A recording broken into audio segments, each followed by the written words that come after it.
It's Haskell Preview Day at Monmouth Park. Let's cap the card. Hi, everyone. Matthew DeSantis here with NYRA Bets, here with another edition of Capping the Card, where we're going to go through all of the races at Monmouth Park on Saturday for Haskell Preview Day. Before we get to that, I want to remind you to press that like and subscribe button today on NYRA Bets YouTube. Subscribing is entirely free of cost, just notifies you when new videos drop on the channel, whether those are race previews, full card analyses like this one, handicapping and betting tutorials, specialty programs, weekly content, and so much more. We have a lot of great stuff. Not just from the Belmont Stakes, but we have a lot of great stuff coming up the next few weeks. And then obviously, we got you covered for Saratoga and beyond. All right. Well, listen, folks, welcome to Capping the Card. If this is your first time tuning in, the premise is pretty straightforward. I'm going to go through all of the races on Saturday's Haskell Preview Day card. And I'm going to give you my top pick and my top value play. My top pick, that should be pretty self-explanatory. The horse I think is going to win, or the most likely winner in my opinion. Then the top value play could go a couple of different ways. Sometimes it's a horse I think that has a real chance to upset and do so at a little bit of a big price. Might be a horse you want to include in your horizontal wagers. Other times it's a horse that I think is just going to outrun its odds and may be an effective horse to use in exactas, trifectas, that sort of thing. So I'll try to call those distinctions out when they come up. Now, the other thing we got to talk about is the weather. Listen, it has been something like 29 consecutive weekends that it has rained in New York, and I think New Jersey's not far behind. So there is going to be some showers on Saturday. They are going to subside, I think, by post time. So I think the track is going to be in okay shape. I don't anticipate, and it's not going to be a huge deluge or anything like that in terms of the rainfall. So I think we should be okay. Maybe the ground's good. Maybe the track starts off as good, but it'll get upgraded throughout the day. So I don't think weather is going to be a huge factor, but certainly something to at least keep in mind as you're handicapping the card. All right, well, listen, let's dive into the very first race, which is a $16,000 claimer for 3-year-olds and up, going a mile on the turf. And this is a race where I don't love a lot of big prices, and I was kind of torn between the top two choices, Grigio for Kelly Breen and Tears in Rain for Rick Dutrow Jr. I ultimately landed on a horse that is a little bit of a better price in terms of Tears in Rain, the number 4, as my top choice. This one's coming out of a much tougher maiden claiming race, maiden claiming 36,000 at Laurel Park last time out. That was the first time on the turf, and you saw a little bit of an improvement from that previous start. This is a horse that, interestingly enough, a horse that actually debuted at Churchill Downs on the dirt and ran in what was a really big race. That was a race that Guns Loaded won that race. Camp Hale was in that race. Ain't No Disco is in that race. That was a pretty good race. And that was a $122,000 maiden special weight. But the horse goes to the bench after that for about 5 months, comes back, runs, doesn't really run much on the dirt in a maiden 50 at Aqueduct. And so what does Babe Dutrow do? He takes him down to Laurel Park and runs him on the turf. Again, he showed some good early speed, faded a little bit late. Here's the big thing. Second time Lasix. That's a big angle for Babe Dutrow. You look over the last year or so since he's come back, and Dutrow is hitting at a 50% clip with horses getting Lasix for the second time. It's not a huge sample. It's also not a small sample. It's a 16 horse sample. 8 of them have won. 12 of them have finished in the money. Bottom line, that second time with Lasix, things really seem to turn around. So Tears in Rain dropping a little bit in class, showed a little bit of speed, and second time Lasix. I think all those things added together makes me have a little bit of confidence this horse at 4-1 can maybe outdo a horse like Vino Grigio, who, by the way, has done nothing wrong in a lot of ways, finished third last time out at this level. And so it's certainly a logical pick. But again, now this is the horse's, going to be his 5th try, all at maiden claiming levels, the last 2 on the turf. So I'm going to try to get around this one, though. If you're playing an early pick 5, I think using those 2 makes a lot of sense. I looked at a horse like Jace Is No Joke at 8-1. I just don't love Union Rag's influence on the turf at all. And this one's stretching out. I don't know. I mean, this one could be speed of the speed. It's possible because this one didn't show great speed sprinting, but is now stretching out. I also don't love Practical Jokes going long, although a mile on the turf you can get. As for, a horse like Dangerous Driver, sure, the horse finished second by nose last time out, but he's 0 for 24. Listen, if that horse beats me, he beats me. Editor's Choice is 0 for 17. So there's a lot of horses in this race that have gotten a few bites at the apple. Where am I going as my value play? Well, at the number 8, Speedy Dispatch at 8-1. This is the inverse of having a few bites at the apple. This is a horse debuting in a $16,000 maiden claimer. Now, listen, the horse was purchased for $5,000, so it's not as if this is some $300,000 purchase that's getting dumped into a maiden claiming race. There are modest expectations here anyway, but you have Kitten's Joy Influence up top. The dam produced, a nice winner, the stakes winner, a stakes runner as well. And that horse that was a stakes runner from Speed Goddess was one, the horse Speedy Solution. That's right, Speedy Solution. I have to look at my notes every once in a while, but Speedy Solution was a horse that broke its maiden second time out. So again, some precocity there. So to think, okay, this horse might be able to fire, starting right off the bat. Was down with Mike Denny, the trainer in Tampa, and has come up now to Monmouth. Is a New York bred. And listen, that, work 3 back, that 48-1 gate work, that was the one I'm really looking at. It showed some little bit more tactical speed. The last couple have just been maintenance works, I think. I don't mind that cycle at all. And Denny, while he's not great first time out, I think this is a horse, again, I'd use more underneath in exactas, trifectas, as a horse at 8-1, maybe floats up a little bit. Maybe you throw this one in the try with the top 2 choices, who I do think kind of make a lot of sense in this field.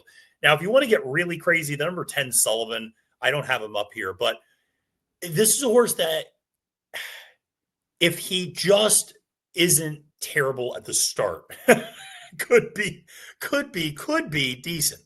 Because if you look at that one race 3 back at Gulfstream Park and a maiden claiming 35, he wasn't an issue that day. He got off pretty clean. He wasn't a head case. But you look at all of his other starts. He's either been fractious. He's not wanted to enter the gate. He's been off slow. He's had all sorts of issues in those other starts. And he's second back from a little bit of a layoff. Maybe he's going to be a little bit better behaved this time around. Again, that's a horse I'd keep an eye on leading up to it for John Service and Abner Adorno. Again, that's more of a crazy idea. And that's one that I'd love to have live betting chances on as he's loading into the gate and maybe the first 100 yards. But because he can be, I think, a bit of a head case. So if he can put it all together, though, that 50 buyer speed figure 3 back is absolutely good enough to potentially win this race. So that's one to maybe think about as kind of a crazy idea, long shot in the first. All right, well, let's go to race number 2 on the card, which is an $8,000 claimer for 3-year-old fillies and mares. And this one, we're going 6 furlongs on the dirt. And this is another one where I think you look at the top 2 choices. Peggy Sue, I Love You, number 2 for Michael Pino at 8-5. Makes a lot of sense. As well as my top choice, number 3, Softster, at 5-2 for Salvator Ramirez, I should say. And I ultimately went to the Ramirez horse and Softster 5-2. And part of it is because if you look at Peggy Sue, I Love You. Now, listen, you might say this horse is just in better form than she had been previously. Perfectly logical. Is coming out of a win at Gulfstream Park in a claiming 8,000. Okay.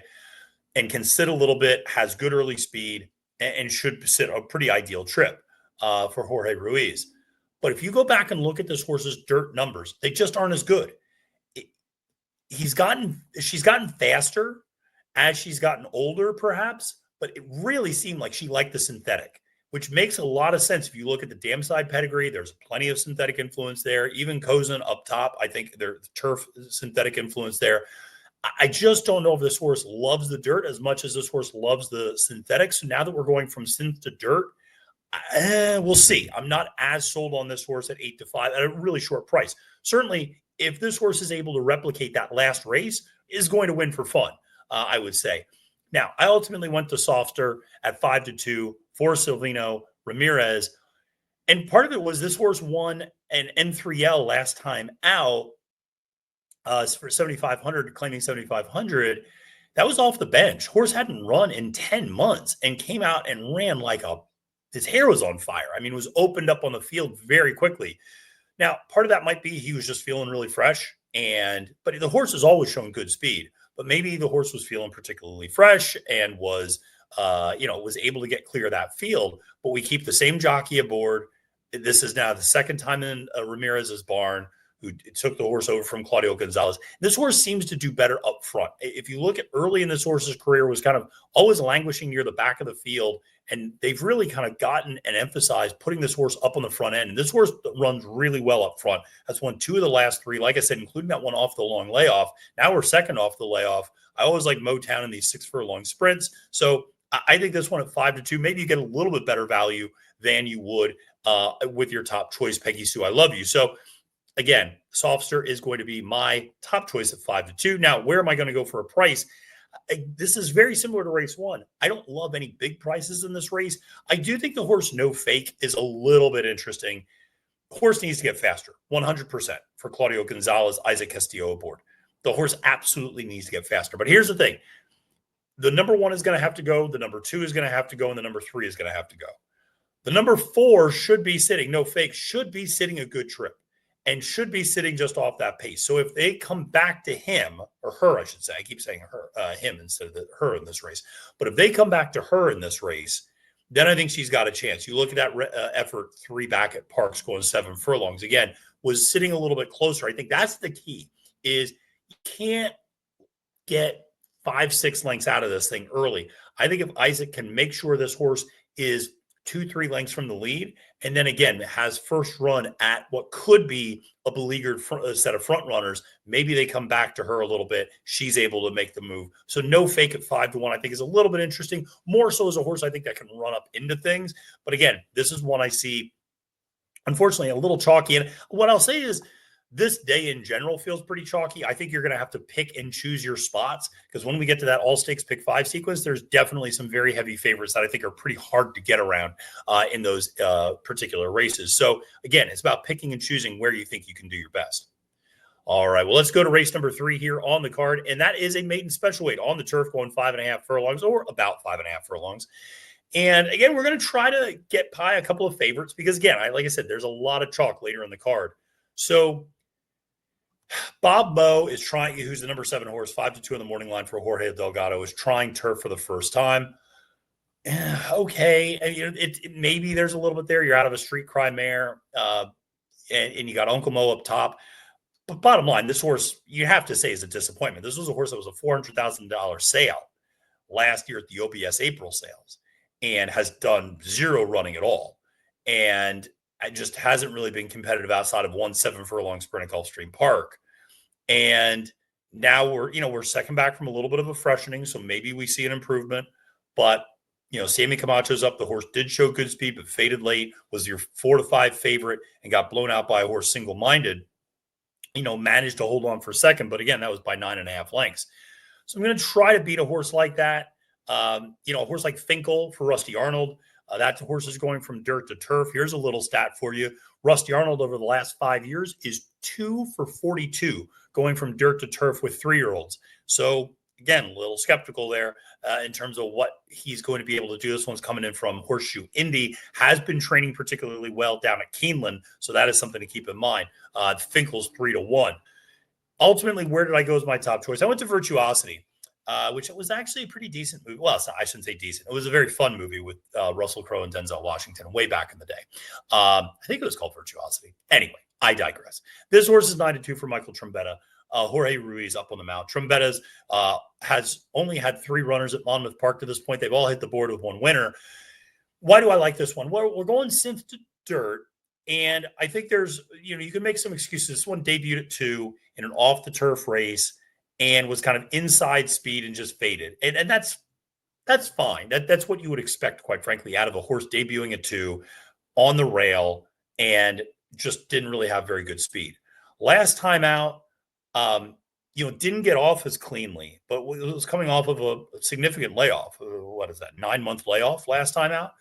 Sired by complexity. So again, I like these complexities in dirt sprints. We're getting back on dirt.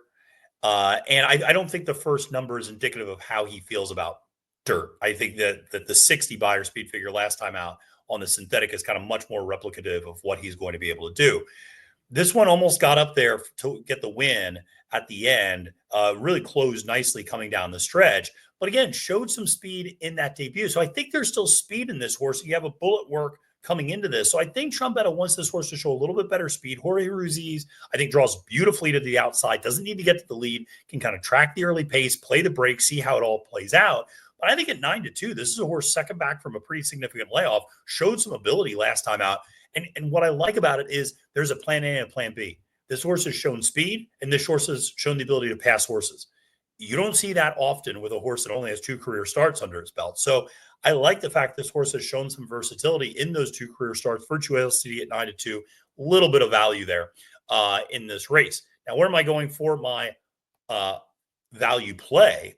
Is I'm going to another first-time runner for trainer Derek Ryan, who, of course, just had Bookham Dano win the True North over the weekend. This one has Matty Oliver up on the mount, but this one has some nice works leading up to this race. 47-4 work, going 4 furlongs. I like the 5 furlong gate work last time out, going 1 minute and 2. So this one's shown some ability. You get Flame Away as an influence up top. I like a Happy Harmony, who is an unraced run happy mare. But here's the thing, the second dam, Melodic, was a New York bred who actually won in debut and won a stakes race second time out. So that was one as a 2-year-old. So that's one that there's some damn side pedigree. There's some damn side precocity. You got to go back another generation, but it's there. And Flame Aways, I know they do better at 2 than they do at 3, but I still like them a lot. I still like Flame Away quite a bit as a sire influence here, winning 12% dirt sprints. Winning 14% turf sprints, I should say. I'm sorry about that. So I like the combination of Flame Away, Scat Daddy influence on the turf. I like the Run Happy Sprint influence underneath. Volunteer Fireman 8-1. I think there's worse ideas in this race because again, you look at some other horses. Like I said, Bob Moe. Hey, this is his 8th crack at it. You look at a horse like Big Earn McCracken coming off a long layoff, and this is his 7th crack at it. There's not a lot. You look at a horse like Pandemic Hero at 9-2. That horse is a little bit interesting and could absolutely win.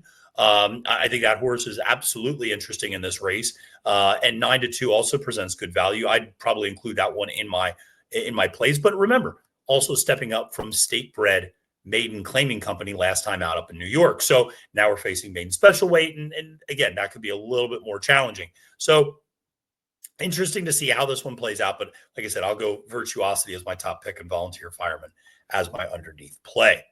All right. Well, race number 4 on the card is a $16,000 optional claimer going a mile on the dirt. And for this one, I really do like the number 2, Cupid's Dude, for Juan Avila as my top choice. Took a long look, obviously, at the number 1. I Feel Lucky tonight at 5-2. This one's coming out of some nice races at Parks. I always question the Parks form. I just never know if it travels all the time, if it decides to go up the Jersey Turnpike or not. A lot of times it doesn't. And so I do worry about that a little bit with a horse like that. Also, this is a horse that doesn't have great early speed and draws the inside rail. Now, it's going 2 turns, so I'm not too worried. And this horse can absolutely pass other horses, but I do worry a little bit this horse maybe gets shuffled back a little too far early on in the race. So that's one of the reasons why I was going to take a shot against that one. Cupid's Dude has much better early speed. We know Monmouth tends to be a speed favoring track. If it takes a little bit of moisture, it's even more speed favoring. This one I know has finished second the last 3 times out. Lost to a horse 3 back, Golden Juan, who ended up being graded stakes placed a couple of starts later. So has been losing to some nice horses at the very least, has very comparable buyer speed figures, what you see from your morning line favorite, I Feel Lucky tonight. Honestly, with the exception of that last race for I Feel Lucky tonight, that was at 84, Cupid's Dude's right there at 7-2 with better or similar speed figures. So I'm going to take a little bit of a shot here with Cupid's Dude at 7-2. I think this one can get out up front, has shown the ability to pass horses in previous starts. And so if you go back and look, last year at Parks and that allowance race, sat 5th early on, ended up getting the win under Paco. Sammy Camacho up today, who rode this horse 3 back. It was actually a pretty good race. That was the race that lost to Golden Juan down at Tampa Bay Downs. So I think this one has a real chance to get the win here at 7-2 is going to be my top choice. Now, where am I going for my value? Well, first of all, I got to give a shout out to my colleague, Kaylee Shapiro, who I know is going to be putting a show bet on the number 6, All About the Money. She loves that horse. 55 career starts, always tries to run honest. Coming out of a 4-horse race, I don't see it this time around, Kaylee. But the number 7, Late Call, 6-1. Derek Ryan has 2 horses in this race. He's got the number 7 late call, and he's got the number 8 denying. Denying is actually the shorter price in the morning line at 3-1. I don't love denying in this spot. You look at that last out, or the speed figure 2 back when he ran on dirt, and it was an off-turf race. I always have a hard time trusting performances in off-turf races for horses that are a little bit better on the turf, because it's like, is it just an example of not going up against horses that like that surface? Is it an example of just the way the track was playing? Is it an example of just maybe this horse is the only one in the field that really likes the dirt and took to it? So I always have a hard time believing those figures. And also, if you look back, that 81 buyer speed figure is a little anomalous from his other dirt starts in recent memory. Also, it's notable that Derek Ryan's dropping him in for the tag here for 16. What is he not doing with late call? He's not dropping him in for the tag. That, I think, is notable. That late call is being protected in this spot at 6-1. Is coming off a little bit of a layoff, has not run since February. But here's the thing. You go back and look. This horse has decent dirt form. This horse has a win over the dirt and has run some decent races at this level and run well. So I think this one can translate from turf to dirt maybe a little bit more effectively. Ryan's very good with that move in general, 21% over the last year with a 376 ROI with a 24 horse sample size. So not insignificant. I would like for this horse to show a little bit better speed, and notice that when he's run on the dirt at times, he's shown better speed. So the key is if Frankie Pennington's able to get this horse out up front, horse should show maybe a little bit better speed than he has recently, just because he's going to be fresh coming in from that layoff. But again, a horse at 6-1, more of an underneath play for me, but still a horse that I think is a little bit interesting in this spot. All right, let's go to race number 5 on the card. And this is going to be a $16,000 claimer going a mile and a 16th on the turf. And this one is for 3-year-old and up fillies and mares. Where am I going here? My top choice is the number 8 Runway Lights, 7-2 for Greg Sacco with Isaac Castillo aboard. I like that this one's stretching back out, sprinted last time. That's not really this one's game, so to speak. I think this one makes a lot of sense here. You go look at that race a few back, 3 back, almost won a claiming 25 up on the front end. And now we're running for a claiming 16. We're dropping in class quite a bit. And here's the other thing I like. Note where this horse broke its maiden. It was at Tampa Bay Downs, but note the level. Maiden 16. I like it when horses come back to the level that they broke their maidens at against winners. So this horse breaks his maiden in a maiden 16 and then immediately has stepped up to an allowance 36, then a claiming 25, claiming 25, claiming 40. Now we're getting back to a claiming 16. I think that's just where this horse fits, quite frankly. And again, this horse has some tactical ability, doesn't necessarily love passing horses, but has good early speed. Isaac Castillo's I like Isaac a lot as a jockey, and I think he can get at this horse out there on the front end. His horse can pass horses. We've seen it 2 back. The horse made a move, almost got to the lead, and then faded a little bit late, but passed horses to get there. So this one can pass horses, passed horses to break its maiden. So you can get this one to pass, but I would say you're not expecting a huge turn of foot from this horse. So 7-2 for Runway Lights. That's where I'm going to be going in this race for my top pick. Where am I going for my value play? I'm going to go to the number 9. Dixie's Escape at 12-1. I just think this horse is going to finally get on its right surface for Jorge Ruiz up on the mount. Delgado is, 22% for the meet and doing very, very well with his horses just running consistent because I think he's about 58% hitting the board during this meet. So his horses are running. And the thing about this horse is broke his maiden on the synthetic. They tried to get this horse on the turf at this level last time out. It was rained off. They ran him anyway. Clearly didn't like it. It was also just a bad start and was kind of behind the 8 ball from the beginning. And you get behind on a off track, and that can always be a little bit of an issue. We have Jorge Ruiz up this time. I just think this one, you look, it's bred for turf, particularly if you look underneath on the dam side. And we're finally getting on turf for the first time. So I just think this one makes a little bit of sense. I think you're going to see a perk up. I think you're going to see second start off of a little bit of a freshening. This horse has been working consistently, which is interesting to see because a lot of times with claiming horses, they won't put in official works between races. Some will, but a lot don't. And so this one's been working consistently, though. I think working its way back into shape. I think Dixie Escape at 12-1 on the morning line presents some real interesting value at the very least underneath, but I think has a potential up top upset as well, because you just don't know what you're going to get out of the turf. And you could see a real big jump here on the turf out of this horse, getting that on this surface for the first time when it was clearly bred to do that and won on the synthetic. Let's go to race number 6, which is a $15,000 optional claimer for our favorite New Jersey breds. Listen, we love a good New Jersey bred, including Bookham Dano. Second mention of Bookham Dano on this. Might not be the last, but we'll see. We got a few Sea Wizards in this race. You know I love Sea Wizards. That's my favorite New Jersey sire. Now, especially now that Puchero's up in New York. We're thrilled to have him up here. But where am I going for my top pick? This one's tough to get around chalk. Tough to get around the favorite here. Number 7, Go Irish for Jenna Antonucci makes a lot of sense. It has Jerry Barboza aboard. 5-2 on the morning line. I don't know if you get 5-2, to be honest.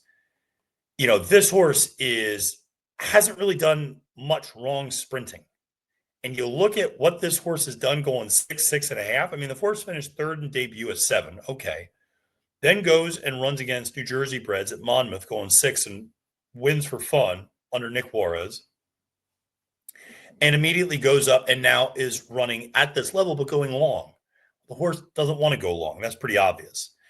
Then goes to the bench for quite a while, from July until April. So goes to the bench for a while, comes back, catches a sloppy track against $82,000 open allowance company at Aqueduct. That's just over its head. So loses that. What does Jenna do next time? Well, we're going to go to 6.5. We catch a fast track at Belmont at the Big A, and we're facing $50,000 claimers. Now we win for fun by 8.5 lengths with Katie Davis aboard. Last time out, we're facing State Bred Allowance Company. Again, $67,000 purse, and finished second by a length and 3/4. Again, if you go through and just look at the story of this horse's career, there's no reason to think this horse won't fire going against $15,000 optional claimers going 6 furlongs. I mean, that's kind of what this horse is going to do well. Has good early speed, can pass horses, though. I just think this horse makes a load of sense as your top choice. And I know it's a short price, and Jenna's not exactly the highest percentage trainer, but still, this one seems to really stand over the field in terms of form and class to this point, and has, really not fired many bad efforts sprinting as well. So where am I going to go for my value, though, in this race? Well, I'm going to go to the number 3, JJ Valentine for Jorge Delgado again with Chantel Sutherland. There's a name from the past. Chantel is aboard 5-1. This one's off the claim from Ness. That's always a little concerning how they decide to run after that, whether the form leaves them when they leave the barn. But this one, again, has good early speed, is being protected. This one was, obviously coming out of a claiming race, but is being protected by Delgado. I think that's a promising move that he's had this horse in his barn for a little while, got claimed in, just a few weeks ago, and now is, stepping this one up. This is a Sea Wizard. So I had to pick a Sea Wizard as at least my value play. So I'm going to go 5-1 on JJ Valentine as a value play. Again, maybe a little bit more underneath. This horse is 1 for 18, but is 7 for 18 hitting the board. So again, I think if you're looking for a horse to hit the board and has been able to hit the board, at claiming 30s, at claiming 25s, has been able to do it against winners. Sometimes when you look at that record for horses that are 1 for fill in the blank, you'll say, oh, well, they're 1 for this, but something, they're 12 for whatever hitting the board. And you go back and you look, and a lot of those hitting the board efforts are against maidens. What have they been doing against winners since breaking their maiden? What's promising about JJ Valentine is that he at least has been running well against winners, even if it has at slightly lower level, though against open competition. Now we're facing state breds. I think that might be a little bit easier. So I think 5-1, get a little bit of a price on this horse. Delgado's, always good off the claim, 24% over the last year. Let's go to our last non-stakes race of the day, which is race number 7, $12,500 claimer for 3-year-olds and up, going a mile on the turf. And again, I know the sequence is going to be a little bit chalky when we get to the stakes races. So as a result, we got to go with at least a little bit of a value as my top pick. We're going to go with Dracon, 6-1 for Carlos David, Sam Marin aboard. I just like a little bit of the makeover package here. I like the fact this horse is dropping down in class from claiming 20 to claiming 12.5. I like that we're getting the blinkers put on. This horse does seem to be a little bit one pace sometimes. So I think the blinkers on is going to be an asset. This horse had blinkers in the past, ran pretty well to maiden claiming 75 back in Saratoga going a mile on the 16th. That was way back in 2022. So it's been a minute since this horse had blinkers. So I think that could be a big perk up in this particular case on Dracon. And again, you look at those turf figures, there's some good efforts back there. And you go back to, I know you'd have to go back to last year, but you look at some of those 81, 79, 78 numbers, those are decent numbers that more than hold up in this spot. And I think would put him in a very favorable position. So I think 6-1 on a horse like this, coming off a synthetic effort at Gulfstream Park last time out, had been in the Maker barn, now is in Carlos David's barn. I think this one makes a little bit more sense here. I like the equipment change as well. Expect for this one to show a little bit better speed. And this horse tends to do best when running up front. You go back and look at really that last victory, which was against N1X Allowance Company at Saratoga. That was all the way back in 2023. The horse has had a hard time staying healthy. So it is promising to see this 6-year-old son of First Samurai has been able to stay healthy over the last couple of months now and has been able to string some races together. I think you're going to see a little bit of a better race this time around. So that's going to be my top pick in the race 7. Now, in terms of a value play, I'm going to go to a horse on the outside, and that is the number 9, Talk Less, Work More. Generally good words to live by, I would say. And this one is for trainer Lindsay Schultz. Now, listen, you could say this horse's form is dropping off, or you could say this horse just, didn't have a great start last time out, was behind early, was coming off a little bit of a layoff, but was running in a claiming 12.5 at Oaklawn Park. I would say that's probably tougher competition than what this horse is facing on Saturday. This horse went off as the 2-5 favorite in that race, by the way. 2-5 favorite. So this horse now gets Axel Concepcion up, taking over for Tyler Bacon. And I just think this horse gets a better trip and it can sit a little bit more tactical in this particular race. I think this horse's numbers perk back up when it gets on the turf. I don't think that last effort was indicative of how good this horse is. I think 8-1 is more than an honest price for this Calbred. And I just think you're going to see something here when you go back and look at some of those previous starts. There's some talent here, and this horse can get the job done up on the front end. This horse can pass some horses if necessary. So again, I think this is one who got off to a really bad start last time out, really salvaged a third place finish, really dug in and managed to get up there. But I think with a better start, absolutely is in a position to do well here and is getting a significant class drop. And I think this time the class drop is really going to work because last time the class drop would have worked. That it was coming out of Chris Hartman's barn. I think that horse should have won last time out if that horse breaks better. And so now the horse, you're getting a price. Think of it this way. Here's a horse that's running another claiming 12.5. Last time the horse ran in claiming 12.5, it was 2-5. Now you're getting 8-1, and the horse is getting back on arguably its better surface in terms of turf. So I like this horse quite a bit. This horse I would absolutely use in like a pick 6 ticket if you're playing that, or any sort of middle sequence. All right, let's go to the stakes races on the card, and let's start things off with the Pegasus, not the Pegasus World Cup, just the Pegasus Stakes, which is the prep. That's the word I'm looking for, Matthew. The prep for the Haskell run next month at Monmouth. We're always very excited for the Haskell. And this is where the chalk comes. So if you like chalk, you're going to love the next few races. Part of the reason I landed on Garamond for Chad Brown is twofold. One, the horse has a 15-point buyer speed figure advantage over the next closest horse in the race. So his last effort was 15 points better than what anybody else has run in this race, or maybe 14, I should say, 14 points better than what anybody else had run in this race. All right. His race 2 back, which was a 3rd place finish in the Gotham, is 5 points better than what anybody else has ever run in this race. So he's got a huge speed figure advantage, and he's got a huge tactical advantage. This horse has great early speed, but you saw in that debut can sit off the pace, can pass horses. I thought the Gotham was a better effort than you realized. The horse can run off Lasix, ran an 89 off Lasix, so it's not as if the horse went in the tank. That was a second career start and ran an 89 buyer speed figure and improved his speed by 18 points going off Lasix. So I don't think that's a problem at all. This is a Juddmonte homebred, sired by Uncle Mo out of a Tappet mare. I know Chad Brown's very high on this horse. 8-5 in the morning line is one of the many reasons I like this horse quite a bit. Coming out of the race where he beat Cornucopian, who was the very highly touted Bob Baffert runner. Now, the other reason I like this horse is because, by all accounts, Kentucky Outlaw is going to Delaware Park. I think Kentucky Outlaw, I don't know if Kentucky Outlaw was good enough to pull the upset, but I think Kentucky Outlaw was at least good enough to make things difficult maybe for Garamond up front. But with him out of the race, I think that really changes things.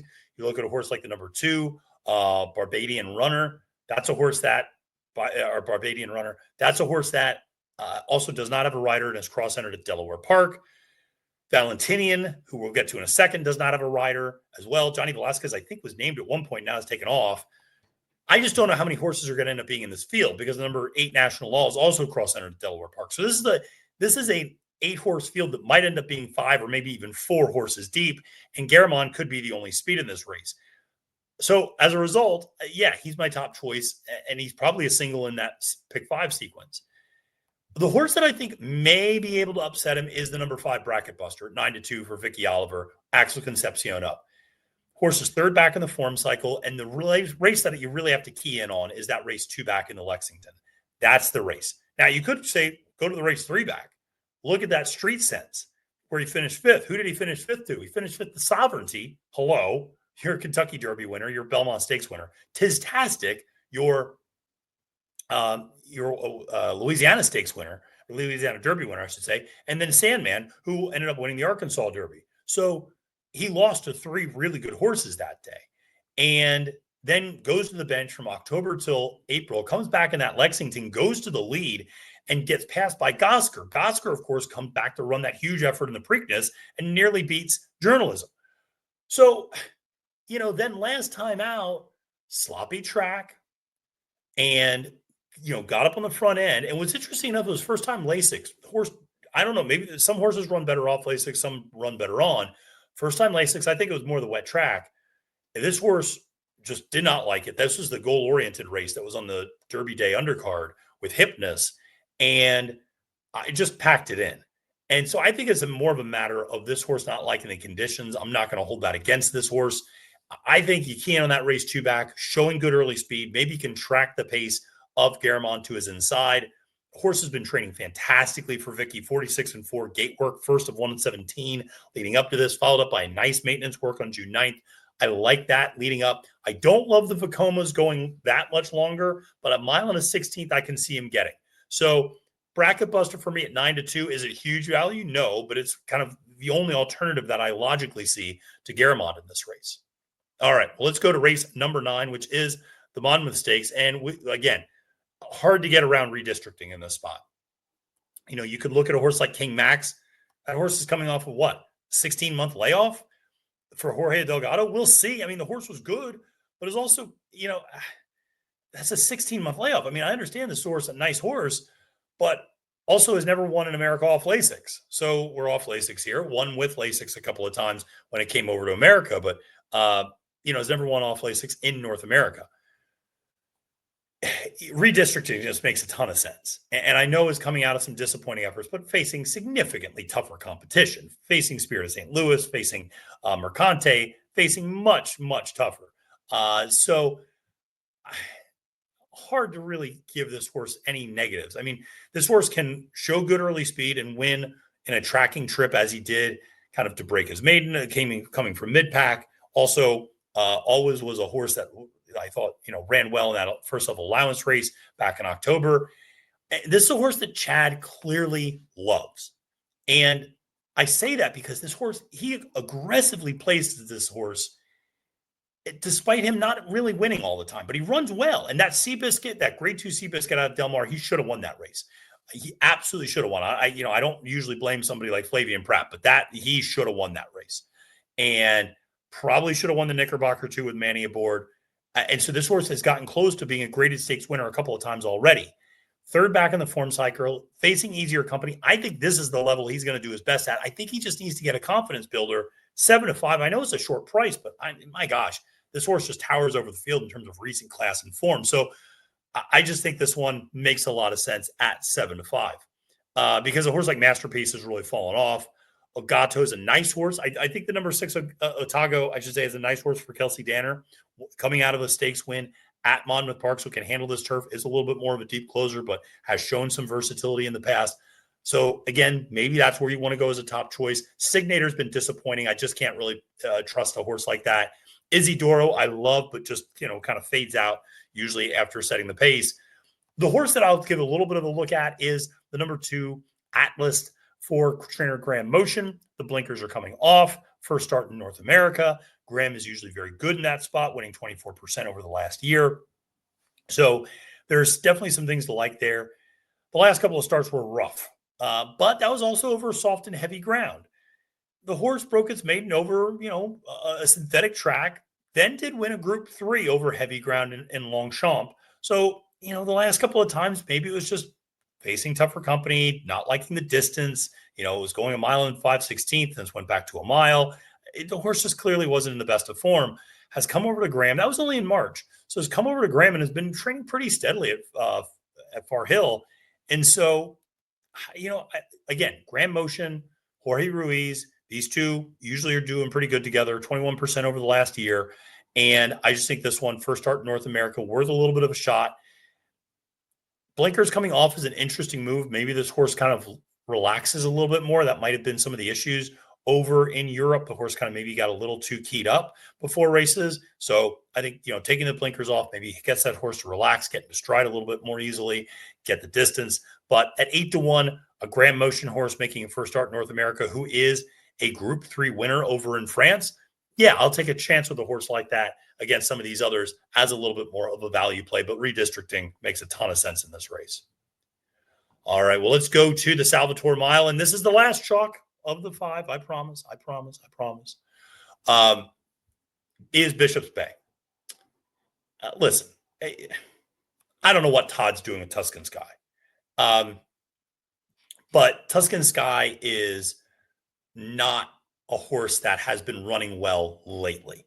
And ran third in that Ghost Sapper, but really was never in any, it was beaten by Power Squeeze, a filly, who, and again, that's no disrespect to say he was beaten by a filly, but I mean, that was not a large field. Tuscan Sky should have run a lot better than that and finished third by 6 lengths.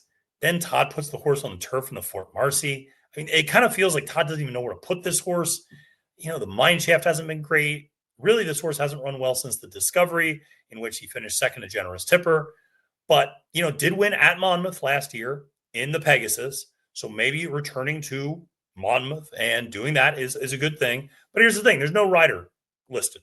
Well, that's not exactly an assuring thing. So I think he's probably going to end up scratching. So where do I go? Listen, Bishop's Bay last couple of races. What are you talking about? Bishop's Bay at 6-5. And for Brad Cox, Flavian Pratt up on the mount. Flavian's taken over for Florent Giroux, and Shocker has won 3 straight. So, including 2 stakes races, he got his Westchester victory last time out, going that 1-turn mile over a muddy sealed track. And, has won over a fast track going a mile and a 16th. So doing the 2 turns isn't a problem. Going a mile isn't a problem. Is going to be a little bit interesting to see, obviously, trying Monmouth for the first time. But this horse has been training beautifully for Cox. 92, 96, 102 the last 3 times out. And the 96 and the 102 are coming off the bench.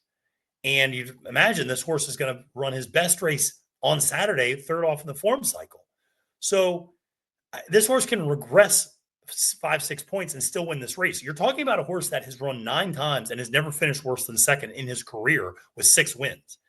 This horse doesn't run bad races. So Bishop's Bay draws to the outside. Yes, he's going to have to kind of clear some of the inside traffic, but he's got good early speed. I trust Flavian. The horse can pass horses. And outside of Tuscan Sky, who I'm not sure is running in this race, there ain't much. Now, the one horse that maybe you think is a little bit interesting is you take a shot on that Parks form, which is always a question mark. And that's awfully cool for Jacinto Solis with Abner Adorno aboard. The horse won the Chris Kringle, going 2 turns at Parks off Lasix. The horse came back and won another stakes race at Laurel, or did win, finished second to Speediness in a pretty nice race, earned a 94 Beyer speed figure that day. That was also over a wet track. Now, the horse hasn't always run well over a wet track, and the horse has won a lot over dry fast tracks. In fact, 8 for 9 hitting the board on a dry fast track. So this horse can run well, 6-1 on the morning line. If Tuscan Sky doesn't run, he's probably going to end up being second choice. But still, if you're trying to beat Bishop's Bay, I think this is the only horse you can really look at because he's maybe a little bit more tactical. It showed that ability to sit last time out, sitting fourth early and then passing some horses, going a mile in 70 at $100,000 optional claimer at Parks. Again, this is a nice horse for Solis, but I just don't see him being able to compete with Bishop's Bay. But again, has been competitive in stakes races in the past, winning, finishing second. So this is a horse that can win. But again, I want to see that form travel outside of Parks. 6-1, though, you're getting a little bit of value in this race. All right, well, let's go to the Eatontown. And like I said, I promised you that was going to be my last favorite that I picked up top. Where am I going here? Well, I'm going to the second choice. But I'm playing against Maggie Go, who is the Chad Brown first-timer in North America with Flavian Proud aboard. Maybe this horse makes me look foolish. This horse won a Group 2 down in Argentina. You don't usually see Chad bring in Argentinian horses. You usually see Chad bringing in European horses. But here's a little stat for you. Over the last 5 years, Chad Brown is 0 for 4 debuting foreign shippers at Monmouth Park.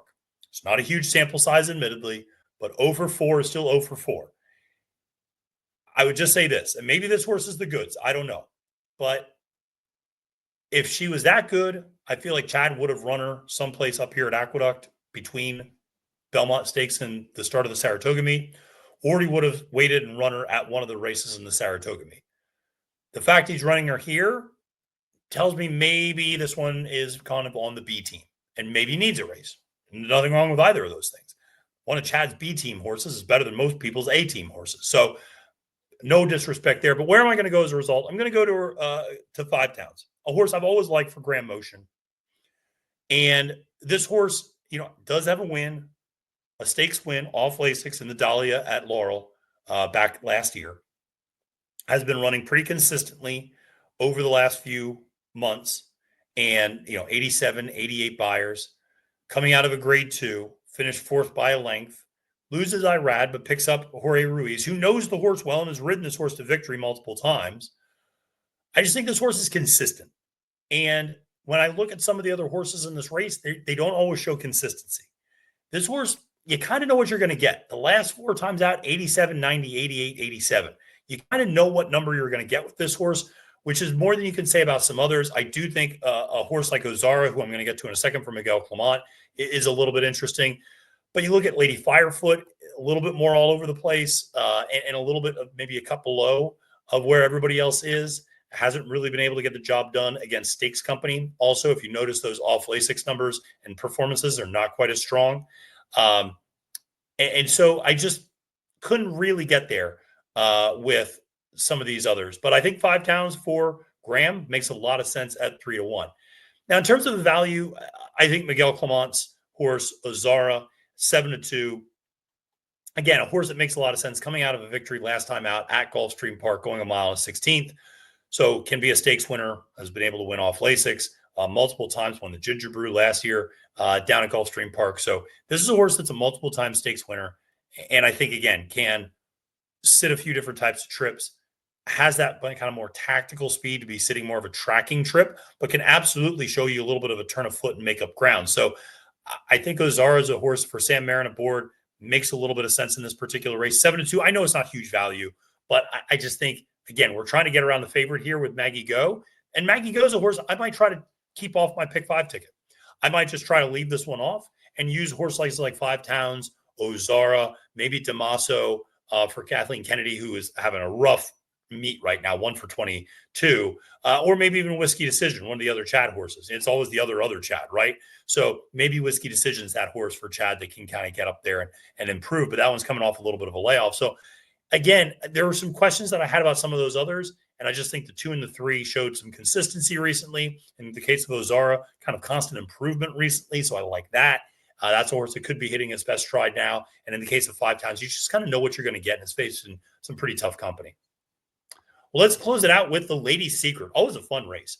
And again, I'm going to try to go against the favorite. Now, part of that is there's We'll see about Gunsong. There's no rider listed, and the horse is cross-entered at Delaware Park. So I have a feeling that's where you're going to see Gunsong. Occult is a horse I just think is better around one turn.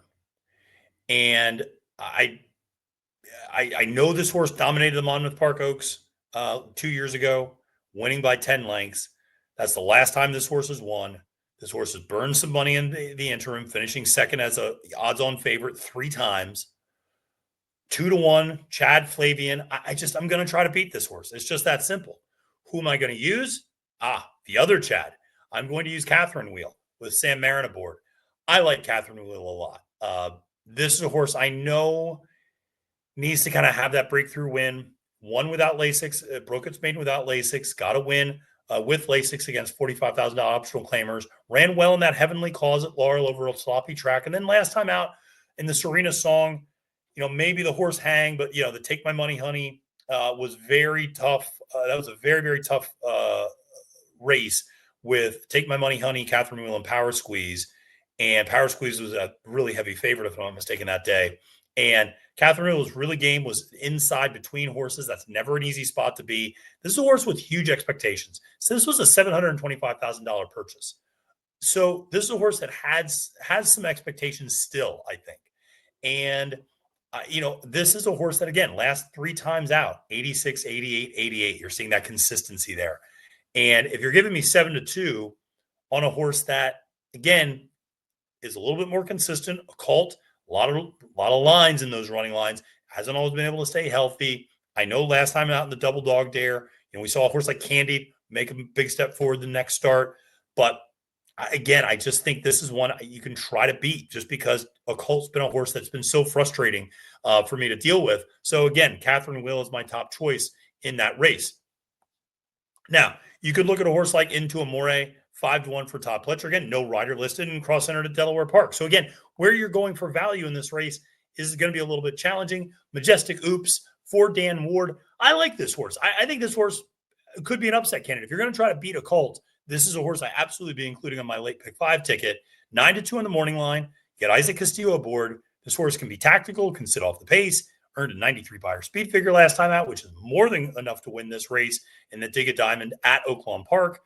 I don't know. I think this horse makes a lot of sense and is improving over the last few starts for Ward. So I think this one sits a real chance at 9-2, draws a little further outside, but again, has good tactical speed. Will be able to cross over and get kind of a comfortable tracking trip. Might not be covered up, but I still think is going to be able to run well. And again, this is a horse that is moving forward under the Dan Brown barn since leaving Ed Mosier Jr.'s barn and Craig Smith's before that. So this is, again, a horse that I think is moving in the right direction and has shown the ability to have that form. Now, can that form travel from Oaklawn? That's a little bit of a question. No two ways about it. But the 2 turns, the mile-long distance, I just think this horse can get the job done here in the Lady's Secret, and at the very least, prevents you a little bit of value underneath. All right. Well, listen, folks, that's going to do it for me on Capping the Card this week. Appreciate everybody tuning in.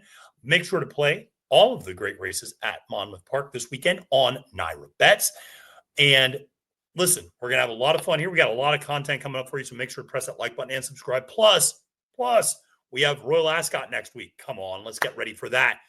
What color ascot or tie is the king going to wear? I don't know. Remember they always used to bet on what color Queen Elizabeth's dress was going to be? I don't know what they do. Maybe it's Camilla, Queen Consort. That's probably what they're going to do. I'm an Anglophile. I love this stuff. It was raised on faulty towers. So I'm very excited for Royal Ascot next week. We got some, Carl Spackler. Come on, Carl Spackler. Cinderella's story, tears in his eyes. Come on. This is why you stick around to the end, because I get silly. All right. Listen, folks, my name is Matthew DeSantis, wishing you a great and profitable day at the races. And reminding you, friends, it's now post time.